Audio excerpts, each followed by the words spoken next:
Dear students, welcome to today's session. Today's class we will be discussing a new chapter, accounts of not for profit organization. It is otherwise called as non-profit organization. All business is done for one main purpose, that is to earn profit. The motive of any business is profit. Why you start a business?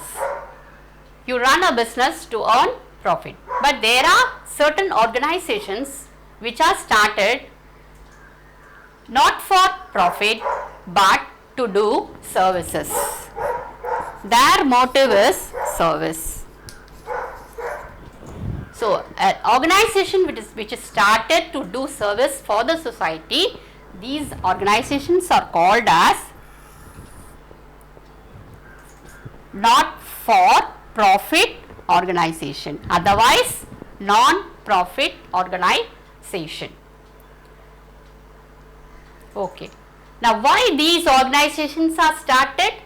These are started to do some service for the society. For example, educational institutions, hospitals, charitable trust, clubs, societies, etc.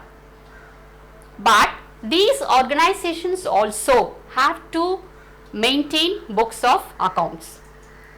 So, they maintain books of accounts, but they don't come under the Schedule 3 of the Companies Act of 2013. They don't maintain accounts under Schedule 3 of Companies Act of 2013. Is it clear? They prepare three accounts. That is, one is receipts, and the first one is receipts and payments account. Next, income and expenditure account. Then the final thing is the balance sheet. These are the three things prepared by non-profit organizations. Okay. So, now in this chapter we will be learning what are the features of receipts and payments, what is the format, how it has to be prepared, then what is income and expenditure, what are its features, what are the items which will appear in income and expenditure account, and what is the format. Then finally the balance sheet, how the balance sheet is prepared in a not for profit organization. Okay. Their main aim is only service, only to do service. Is it clear? Now we will move to the features of non-profit organization. Features of non-profit organization. Number one, first thing, they are organizations run not for profit. Second, they are the organizations run to serve, to do some sort of services to the society. Third thing, no trading activities, trading or business activities are done here. Then the last one, how do they run the organization? To run the organization you require money. From where do they get the capital, and in what way they get the income to meet all their expenses? Their income is in the form of subscriptions, donations, or in the form of subscriptions and donations. Understood? So, what are the features of not for profit organization? The first main feature is it's run not for profit. Second thing, to do service, that is to do some sort of service to the society. Then trading or business activities. Unlike other business organizations, here no trading activity or business activities are not done here. Then they get income in the form of subscription, donations and fees. With the help of the amount whatever is received as subscription, donation and fees, the expenses whatever is there in this type of organization, it is met through these income. Okay, understood children? If these organizations are registered under the Companies Act of 2013, then they have to maintain the accounts as per the guidance given in the act. But in this lesson we will be learning only the organizations which are not registered under the Companies Act of 2013.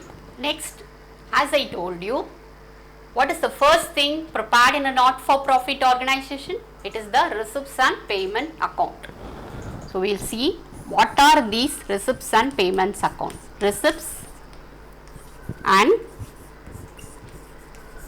payments account. From the word receipts, you understood whatever we are receiving are entered here. And from the word payments, whatever is paid, all those things are entered here. So what is this? It is a summary of all the cash transaction. That is, in simple words, it is a summary of all cash receipts and all cash payments. That is why it is called as receipts and payments account.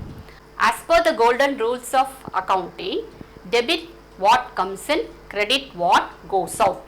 So whatever is coming is called as receipts, and what is going out, what we are paying, that is called as payments. So all receipts should be debited, debit, and all payments should be credited, credit. So when you are preparing the receipts and payments accounts, all the receipts should be written on the debit side and all the payments should be written on the credit side. Is it clear? So it is understood that when I use the word all, we are going to write all cash receipts and all cash payments. Receipts and payments relating to the current year, the previous year and the subsequent year. Everything will be entered here. That is the one main thing. Then one more important thing is that when I say all receipts and payments, it can be in the nature of capital, all capital transactions can be entered, or revenue. All revenue transactions also can be entered. Is it clear? Now what you may be knowing, you would have already learned what are these capital transactions and revenue transactions. What are these capital transactions?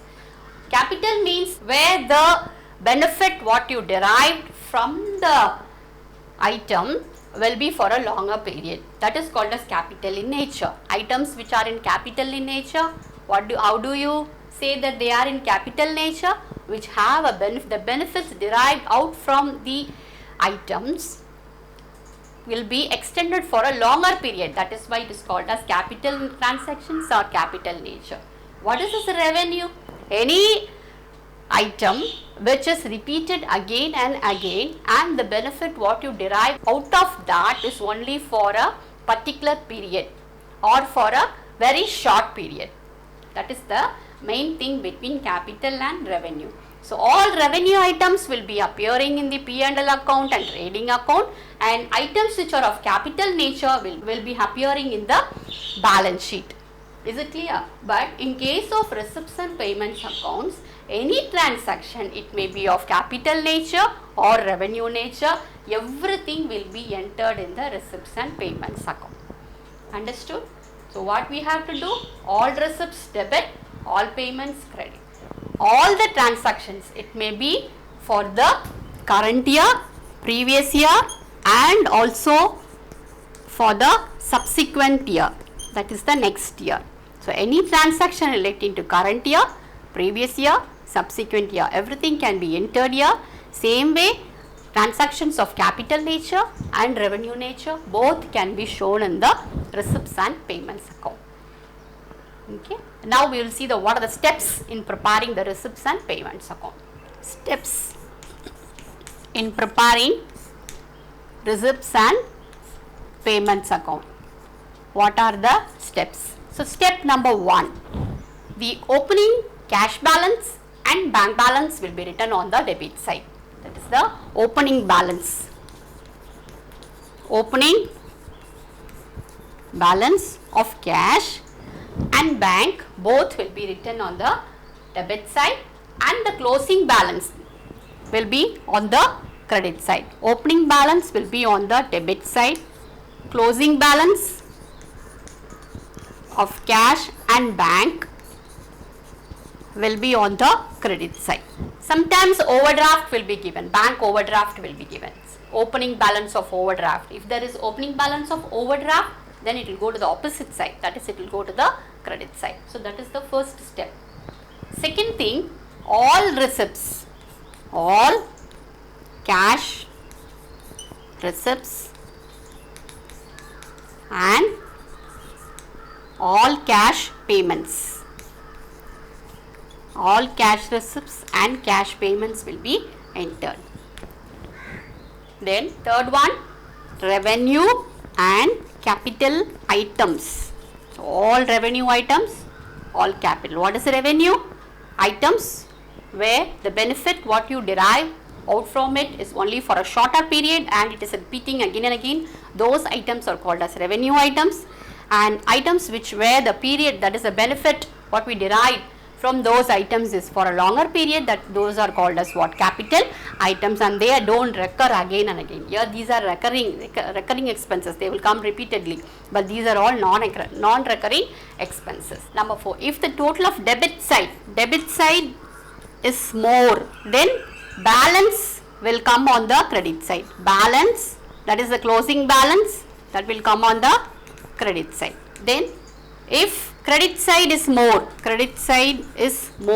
then balance will come on the, closing balance will come on the debit side. In that case, it is called as overdraft, bank overdraft. Understood? Is it clear? What are the steps? First thing, you have to take the opening balance of cash and bank and put it on the debit side. When you put the opening balance of the cash and bank on the debit side, automatically the closing balance will come on the credit side. Suppose if overdraft is given, opening balance of overdraft is given means you have to do the opposite, you have to put it on the credit side. Is it clear? All cash receipts and all cash payments you have to enter. When you say all, it doesn't mean that it belongs to this year or previous year or subsequent year. Everything should be recorded here. Then, items which are of revenue nature and capital nature, everything will be entered here. Then debit side is more. If debit side is more, the balance will come on the credit side. If credit side is more, the balance will come on the debit side. You understood? You understood what is a not-for-profit organization? What is the main motive? Service is that main motive, profit is not a motive for them. Then if it is not registered under the Companies Act, what are the things they have to maintain? They have to maintain receipts and payments account, income and expenditure account and balance sheet. Is it clear? Then these are the steps in preparing the receipts and payments account. So, hope you understood. The next class we will be discussing what is the format of receipts and payments account. Thank you.